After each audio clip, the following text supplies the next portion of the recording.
Right. So, next ఇది part 4కి సంబంధించి చూద్దామండి. ఇదే చివరి వీడియో దీంట్లోన ధ్వనికి సంబంధించి. చూడండి మనకిక్కడ సహజ కంపనాలు అనేది ఒకటుంటది. తర్వాత బలాత్కృతిక కంపనాలు అనగాల్సిన ఉంటుంది. న్యాచురల్‌గా సహజం అంటే న్యాచురల్‌గా ఉండేది. బలాత్కృతం చేయడం అనగాల్సింటే ఫోర్స్ చేసేదనమాట. ఫోర్స్‌ఫుల్ వైబ్రేషన్స్, న్యాచురల్ వైబ్రేషన్స్ అనగాల్సింది 2 ఉంటాయి. చూడండి ఒక వస్తువుపై ఒకసారి బలాన్ని ప్రయోగించి కంపింపజేసి దాన్ని స్వేచ్ఛగా వదిలేస్తే రైటా? అది చేసే కంపనాలు సహజ కంపనాలు.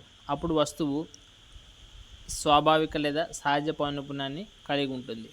నెక్స్ట్ బలాత్కృత కంపనాలు చెబుతాం చూడండి.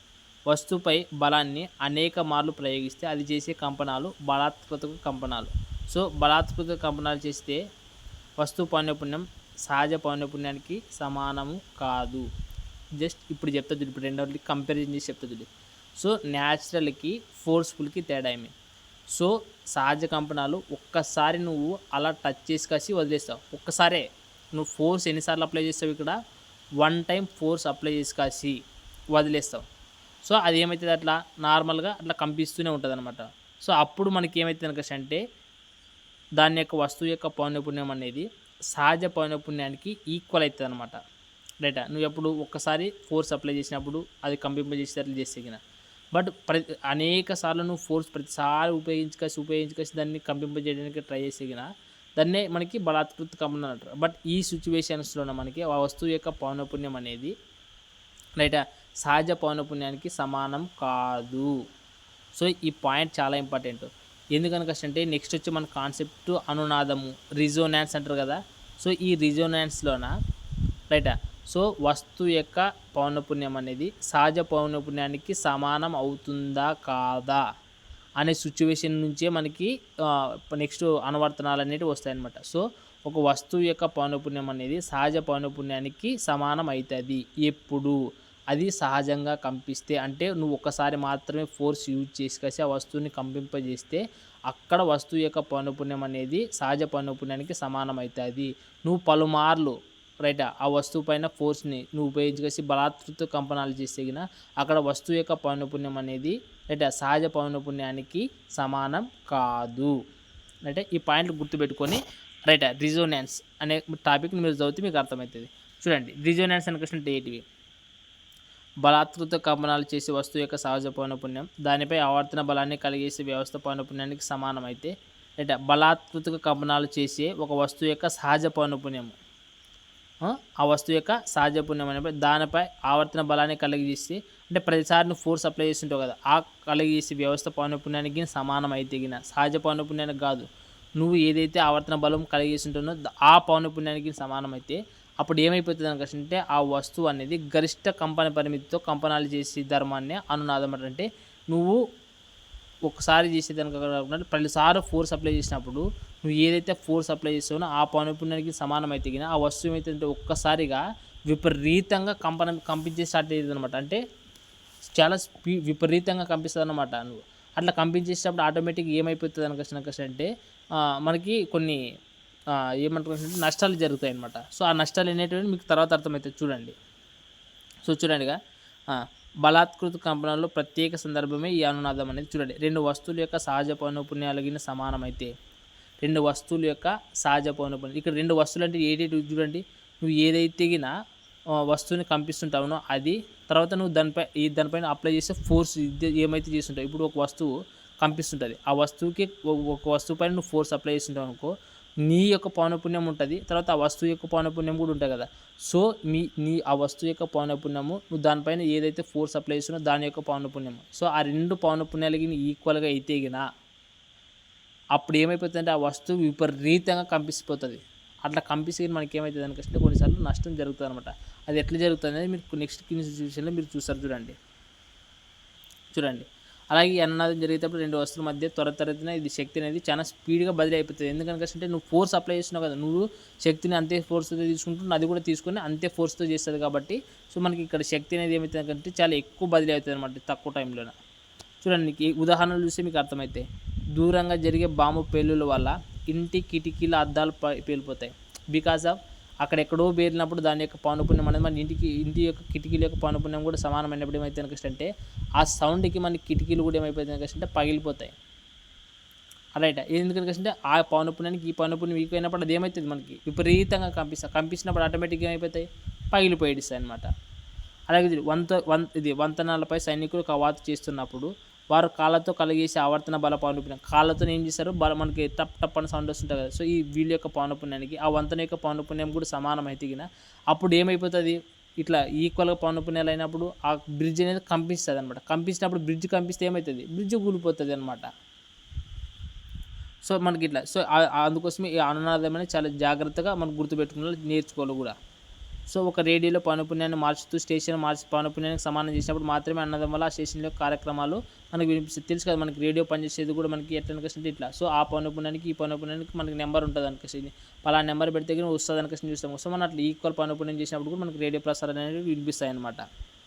అలాగే పిల్లను గ్రోవి వీజులు రైట్. పిల్లను గ్రోవి అనిపిస్తుంది తెలుసు ఫ్లూట్ అని, తర్వాత వీజులు. సో ఇవన్నీ మనకి ఏం నుంచి చేస్తాయి అనిపిస్తుంది ఈ అనునాదం అనే ప్రక్రియ నుంచి మనకి పనిచేస్తాయి అనిపిస్తుంది మీరు గుర్తుపెట్టుకోవాలి.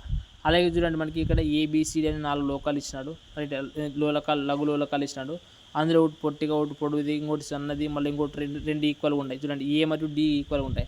అందులో నువ్వు ఏని కంపించేసి అనుకో అది బైకస్ బీని తగులుతుంది, తర్వాత సీని తగులుతుంది, తర్వాత డీని కూడా పంపిస్తుంది.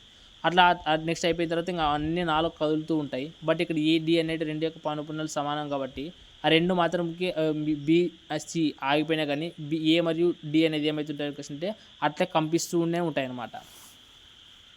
రైటా. సో చూసుకోండి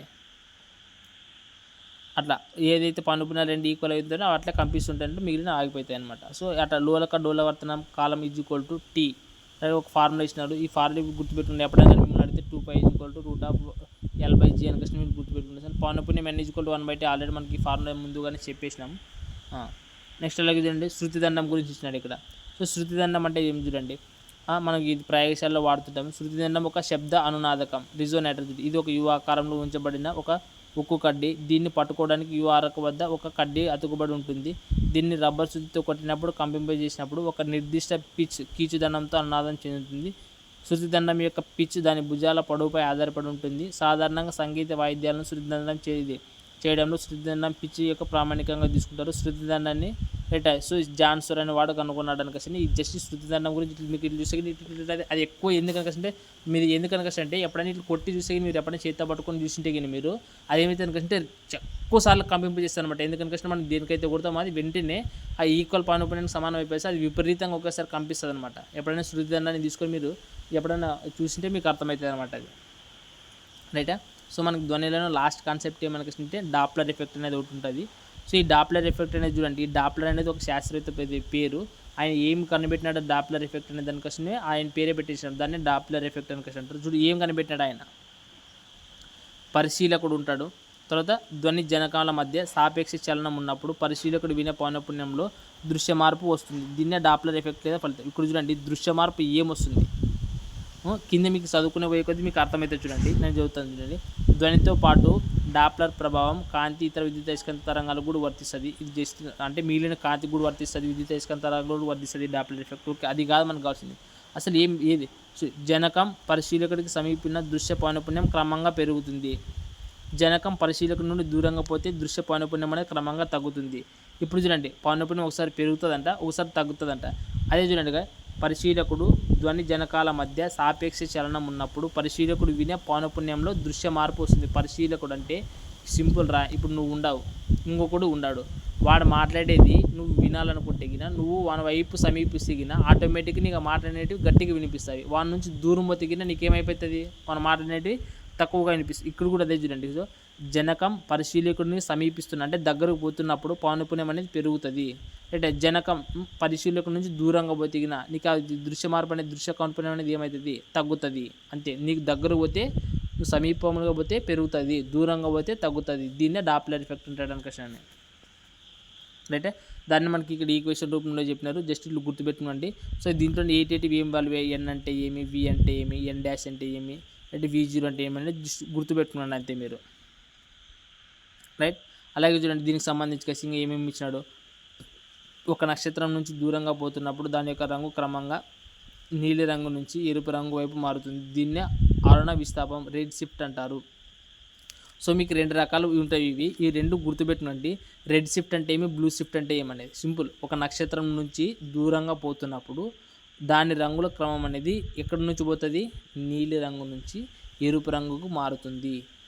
రైట్, బ్లూ నుంచి ఎరుపు రంగుకు మారుతుంది. దాన్నే బ్లూ షిఫ్ట్ అంటారు. అలాగే చూడండి, ఒక నక్షత్రం భూమి వైపు ప్రయాణిస్తే దాని రంగు నీలం రంగులో నుంచి నీలం రంగులోకి మారుతుంది. ఇక్కడ నుంచి మారుతుంది, నీలం రంగులోకి మారుతుంది. ఇక్కడ చూడండి, నార్మల్గా నక్షత్రం అనేది రెడ్ డబ్బా మనకి అంటే ఇక్కడ చూసేదానికి మనకి ఇక్కడ వైట్ అనేది అక్కడ కనిపిస్తుంది. మామూలుగా రెడ్ బ్లూ అంటే రైట్. సో మనకి రెడ్ నుంచి బ్లూ లేక్ మారితే బ్లూ షిఫ్ట్, బ్లూ నుంచి రెడ్ లేక్ మారితే రెడ్ షిఫ్ట్, అంతే. రైట్, నక్షత్రం నుంచి దూరంగా పోతున్నప్పుడు క్రమం నీలి రంగుల నుంచి ఏమిలోకి మారుతుంది, బ్లూ నుంచి రెడ్లోకి మారుతుంది కాబట్టి అది రెడ్ షిఫ్ట్ అవుతుంది. రైట్, నక్షత్రం భూమి నుంచి నీలి రంగంలోకి మారుతుంది అంటే ఫస్ట్ రెడ్ ఉండేది ఏమిలోకి మారుతుంది అంటే బ్లూలోకి మారుతాం కాబట్టి బ్లూ షిఫ్ట్ అవుతుంది అనమాట. అంటే గుర్తుపెట్టుకోండి. సో ఈ రెడ్ షిఫ్ట్ విశ్వం వ్యాపించడానికి బిగ్ బ్యాంగ్ సిద్ధాంతాన్ని సమర్థిస్తుంది. సో మీరు జాగ్రత్త చదువుతాడు అసలు బిగ్ బ్యాంగ్ థియరీ అంటే ఏమనేది మీకు చెప్తుంది. సో రెడ్ షిఫ్ట్ అనేది ఏం చెప్తే మీకు మనకు అన్ని ఇక్కడ ఎట్లా కనిపిస్తాను కృష్ణ అంటే రెడ్ కలర్లో కనిపిస్తాను కృష్ణ అంట. సో ఆ రెడ్ షిఫ్ట్ విశ్వం వ్యాపించడానికి ఒక కారణం లెక్క మనకి ఈ బిగ్ బ్యాంగ్ థియరీ అనేది చెప్తుంది అనమాట. అప్పుడు మీ బిగ్ బ్యాంగ్ థియరీ గురించి తర్వాత చదువుదామండి. మనకి జాగ్రఫీ ఫస్ట్ వస్తుంది అనమాట, వాళ్ళ జాగ్రఫీలో చదివేటప్పుడు. చూడండి, మనకి డాప్లర్ ఎఫెక్ట్ సంబంధించి కలిసి మనకి ఇప్పుడు ఇవన్నీ చదివితే చాలు. అంటే అనువర్తనాలే ఇంపార్టెంట్ అనమాట. మనకి డాప్లర్ ఎఫెక్ట్ గురించి మనకి ఎక్కువ ఎగ్జామ్ పాయింట్ ఆఫ్ వ్యూ అడిగేది. సో మనకి ఇవి అడుగుతాడు అనమాట. సో చూడండి, ర్యాడర్ అనే పరికరం ఈ ఫలితం ఆధారంగానే పనిచేస్తుంది. ఇంతకుముందు సోనార్ అనేది వచ్చింది, ఇక్కడ ర్యాడర్ అని వచ్చింది, గుర్తుపెట్టుకోండి. ఏది ఎక్కడ పని ఫలితంగా శత్రు దేశాలకు సంబంధించిన ఈ ర్యాడర్ అంటే ఎయిర్ అనేది వచ్చిందంటే ఎయిర్లో పనిచేసే వస్తువులు అన్నీ వస్తాయి అనమాట. ఎయిర్ క్రాఫ్ట్స్, క్షిపణులు కానీ, రాకెట్లు కానీ ఇవన్నీ మనకి యాడ్ వస్తాయి అనుకుంటే గాల్లోనే ఉంటాయి. సో ర్యాడర్ అంటే గాలి అని గుర్తుపెట్టుకుంటే, సోనార్ అంటే సముద్రం అని గుర్తుపెట్టుకుంటే చాలు. రైట్. సో ఈ ర్యాడర్ని కనుక్కునేది ఎవరంటే వాట్సన్ వాట్ అనే శాస్త్రవేత్త ఈ ర్యాడర్ని కనుక్కోవడం జరిగింది. అలాగే చూడండి, ట్రాఫిక్ పోలీసులు స్పీడ్ గన్ను, రాడర్ గన్ను ఉపయోగించి రోడ్డుపై ప్రయాణిస్తున్న వాహనాల వేగాన్ని తెలుసుకుంటారు అనమాట. ఈ స్పీడ్ గన్ అంటే తెలుసు కదా, ఈ ర్యాడర్ని స్పీడ్ గన్ అనుకుంటారు అనమాట, స్పీడ్ కనుక్కోవడానికి. అంటే ఈ స్పీడ్ గన్ కనుక్కునేది చూడండి, పేరు ఏం పేర్చిందంటే బెన్ మిడ్లాక్ మరియు జాన్ బార్కర్. సో ర్యాడర్ని కనుక్కునేది వాట్సన్ వాటు, స్పీడ్ గన్ కనుక్కునేది బెన్ మిడ్లాక్ మరియు జాన్ బార్కర్ అనే వాళ్ళు. రైట్, ఈ పేర్లు గుర్తుపెట్టుకోండి, ఇంపార్టెంట్. ఈ వాట్సన్ వాట్ ఎవరు, రైట్, మిడ్లాక్, జాన్ బార్కర్ అనే పేర్లు గుర్తుపెట్టుకోండి. అలాగే వాతావరణ శాఖ వారు మేఘాలయ కదలికలను, తుఫాను రాకలను అంచనా వేయడంలోన రైట్ దీన్ని ఉపయోగిస్తారు. అలాగే ఈకో కార్డియోగ్రఫీ చెప్తే కదా, ఎక్కువ అంటే ప్రతిధ్వనిలు అక్కడ. కార్డియోగ్రఫీ అనికొస్తే గుండెకి సంబంధించి, దీని ప్రకారం డాప్లర్ ఫలితం అనేది పనిచేస్తుంది, అంటే గుండె పనితీరు అంచనా చేసేది అని కూడా. సో ఈకో కార్డియోగ్రఫీ అనేది కూడా మనకు డాప్లర్ ఎఫెక్ట్ ఆధారంగా పనిచేస్తుంది. కృత్రిమ ఉపగ్రహాలను ప్రయోగించేటప్పుడు వాటి గమనాన్ని తెలుసుకోవడానికి రైట్ మనకి ఈ డాప్లర్ ఎఫెక్ట్ని వాడతారు. చూడండి, కాంతి డాప్లర్ ఫలితాన్ని ఉపయోగించి గెలాక్సీలు, నక్షత్రాలు, గ్రహాలు, ఇతర వస్తువుల యొక్క భ్రమణాన్ని కూడా అంచనా వేయవచ్చు. సో ఈ అనువర్తనాలు కొంచెం జాగ్రత్తగా చూసుకోండి, అనువర్తనాలు ప్రతిదీ ఇంపార్టెంటే. అలాగే నక్షత్రాల నుంచి వచ్చే కాంతిలో రెడ్ షిఫ్ట్, బ్లూ షిఫ్ట్ అనేది దృగ్విషయాలు. Simple, red shift, blue shift అనేది వచ్చేదంటే యాడొచ్చింటుంది అంటే ఓన్లీ ఒక డాప్లర్ ఎఫెక్ట్ అని వస్తుంది. సో అది వివరించేది కూడా మనకి ఏమిటంటే డాప్లర్ ఎఫెక్ట్ అని గుర్తుపెట్టుకోండి. అలాగే మనకి శనిగ్రహం గురించి అయితే జాగ్రత్తలు దాని చుట్టూ ఏముంటుంది అంటే రంగుల వలయాలని ఉంటాయి అనమాట. సో ఆ రంగుల వలయాలను కూడా మనం గుర్తించడానికి మనం ఈ డాప్లర్ ఎఫెక్ట్ అనేది వాడతాము. రైట్, నెక్స్ట్ దీనిని మెడికల్ ఇమేజింగ్, తర్వాత రక్తనాళాల్లో రక్త సరఫరాలను కొలవడానికి, అలాగే ఇది వెలోసిమీటర్ అని అంటారు కదా, ప్రవాహ సరఫరా రేటును కొలిసేది రైట్, ఈ వెలోసిమీటర్ అని అనే దానికి కూడా మనకి ఈ డాప్లర్ ఎఫెక్ట్గా. అలాగే వైబ్రోమీటర్, వైబ్రేషన్ కొలిసేదానికి రైట్. అలాగే సైక్లో డిటెక్షన్ ర్యాడర్స్లో ఉపయోగిస్తారనమాట. సో ఈ సైక్లో డిటెక్షన్ అనేది ర్యాడర్స్లో ఉపయోగించేది. ఇవి కూడా మనకు అన్ని డాప్లర్ ఎఫెక్ట్లో భాగంగా వస్తాయి. సో ఒకసారి మీరు ఈ డాప్లర్ ఎఫెక్ట్ సంబంధించి అంటే మనకి exam point of view question అడగాలనుకుంటే డాప్లర్ ఎఫెక్ట్ గురించి మ్యాక్సిమం అనువర్తనాలలో అడుగుతాడు రైట్. సో ఈ అనువర్తనాల మీద అడుగుతారు కాబట్టి సో డాప్లర్ ఎఫెక్ట్ సంబంధించి డాప్లర్ ఎఫెక్ట్ అంటే దగ్గర పోతే తగ్గుతుంది, దూరం పోతే ఇది కాదు మనకి just exam point of view అడుగుడు. సో ఎక్కువ అడిగేది అనువర్తనాలపైనే కాబట్టి ఒకసారి సో ఈ అనువర్తనాలు ఏవేవి మనకి డాప్లర్ ఎఫెక్ట్ ఆధారంగా పనిచేస్తాయి అనేది అడుగుతారు కాబట్టి సో మీరు అవి మాత్రం గుర్తుపెట్టుకుంటే చాలు రైటా. సో ఇంతటితో మనకి ధ్వని పాఠం అనేది కంప్లీట్ అయిపోయింది. సో ధ్వని థియరీ చెప్పేసినాను మొత్తము రైట్. ధ్వనికి సంబంధించిన ప్రాబ్లమ్స్ కూడా ఏ విధంగా అడుగుతారు అనేది కూడా మనకి ఆల్రెడీ క్లాస్ చెప్పేసి మనకి యూట్యూబ్లో అప్లోడ్ చేసినా, ఇంకా ఎవరైనా చూడలేకుంటే సో ఈ కంప్లీట్ ధ్వని అన్ని క్లాస్ నీట్గా విని నోట్బుక్ రైట్ ప్రాబ్లమ్స్ తర్వాత థియరీ రెండింటికి సంబంధించి నోట్బుక్ ప్రిపేర్ చేసుకోండి. దీనికి సంబంధించిన మనకి ప్రీవియస్ ఇయర్ క్వశ్చన్స్ కానీ ప్రాక్టీస్ బిట్స్ కానీ అంటే మీకు నేను అప్పుడే నెక్స్ట్ అప్లోడ్ చేయడం కానీ లేదంటే పీడిఎఫ్ కానీ ప్రొవైడ్ చేస్తాను మీకు.